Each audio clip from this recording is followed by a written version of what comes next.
Welcome to my Career Book Club, where we explore real strategies for thriving in your career. My name is Julie Cullen, and in this podcast I get to indulge in two of my favourite pastimes. The first is reading books, and the second is sharing what I've learned. Each week I provide key learning points from some of my favourite career and personal development books and share them in the context of real, lived experiences combined with practical coaching tips to help you apply what you've learned. A couple of things before we get into today's episode. Firstly, I'd like to thank you for tuning in to the podcast every week. It means the world to me as you're helping me to achieve a dream of mine, so thank you for that.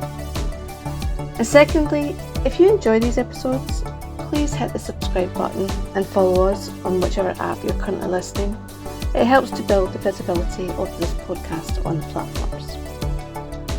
I also invite you to get in touch with me if there are any books that you would like to hear featured on this podcast. I love a good recommendation, so just comment below or DM me on LinkedIn with your recommended reading so that I can deliver the content that you want to listen to. Thank you, and now into today's episode.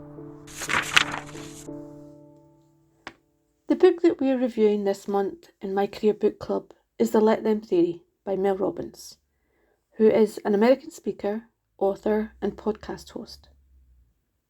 She first gained recognition for her TEDx talk, How to Stop Screwing Yourself Over, which went viral. And her books include The 5-Second Rule, The High Five Habit, and The Let Them Theory. And she's the host of one of my favourite podcasts, the Mel Robbins podcast. I've chosen to dedicate 4 episodes to this book to cover 4 topics in particular that are specific to career-related challenges. So grab a notebook, settle in, and let's learn about how the Let Them theory can help us in our careers.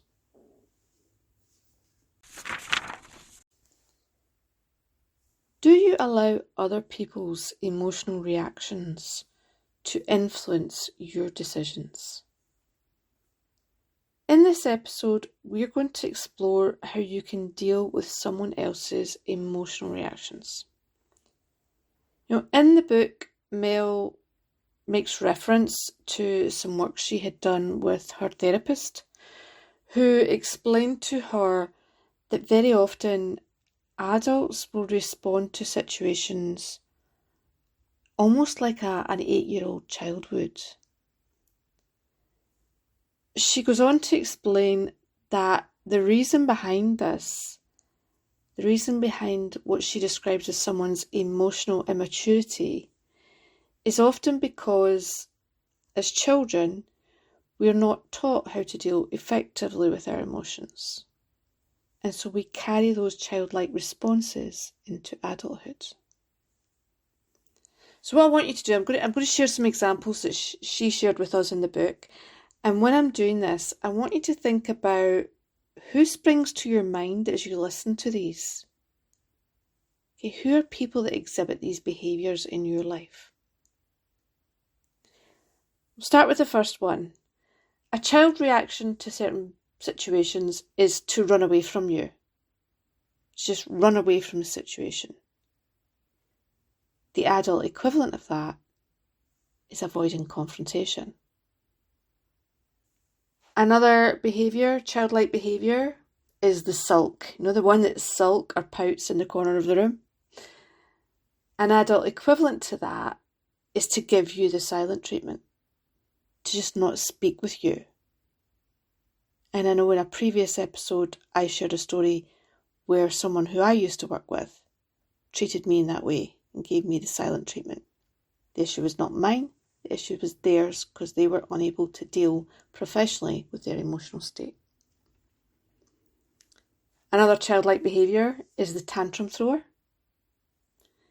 And you see that in adults. Adults also throw tantrums, right? They erupt in anger, they vent, they send rage texts or emails. Another childlike behaviour, slamming doors. That one we emulate exactly as adults. We slam doors.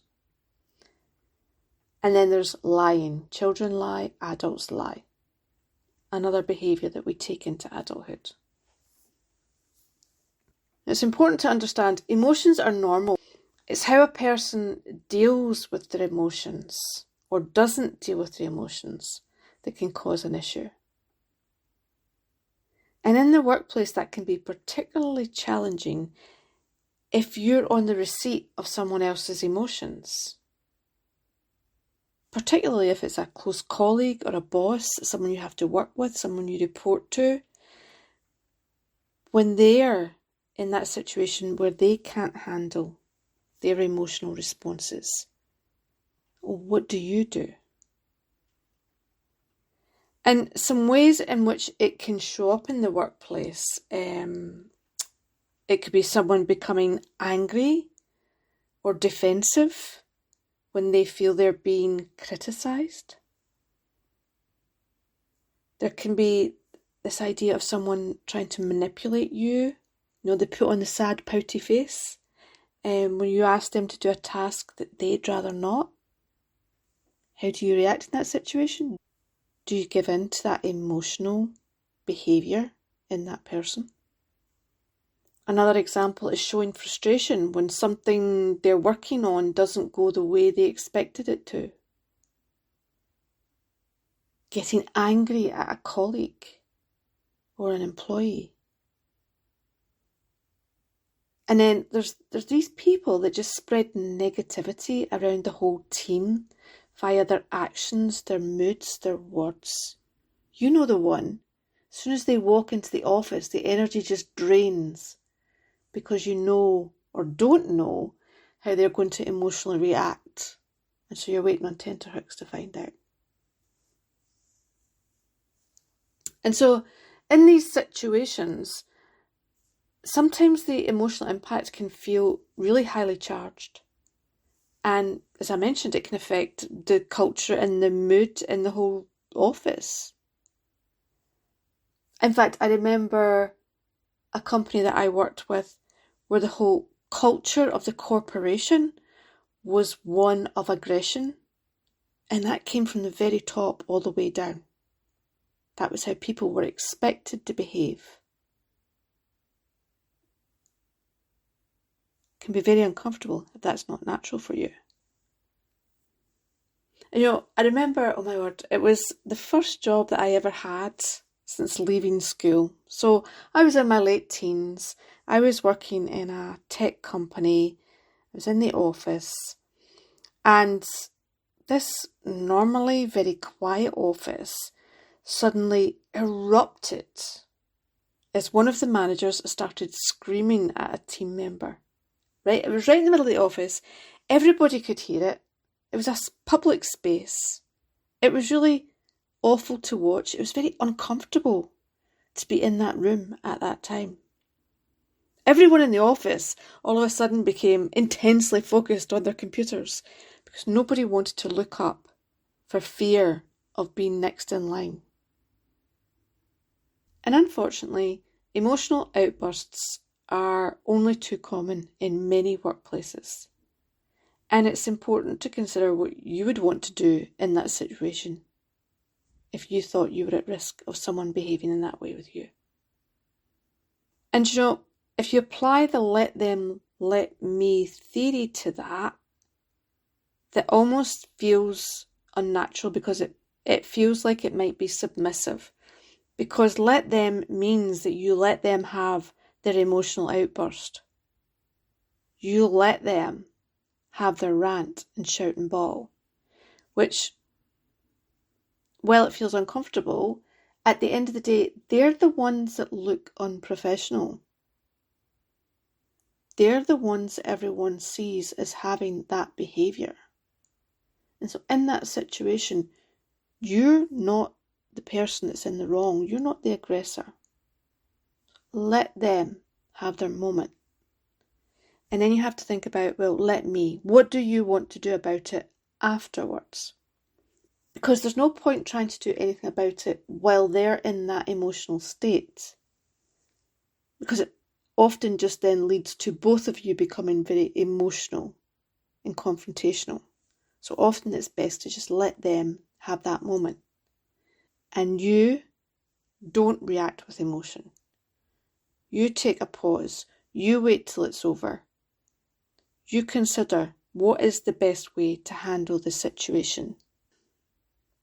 Now, this type of emotional behaviour is obvious. Sometimes emotional behaviour can be more subtle. And I mentioned earlier about the story of the manager who gave me the silent treatment. And I've heard many similar stories of this, what I would call passive-aggressive behaviour, where it's not quite as volatile and public as the previous example could be. And I remember I read a story once about a young manager who was fairly new in his job, and many members of his team were a lot older than he was. And there was one employee in particular who seemed to go out of his way to respond defensively to every piece of feedback or every suggestion he received. In fact, there was an example in the story where the manager had just made a simple request, asking the employee to remember to copy him on certain emails that he was sending out. And all that would happen in that situation is the employee would get very defensive, justify why he didn't copy the manager on the email. There was no need for that emotional reaction.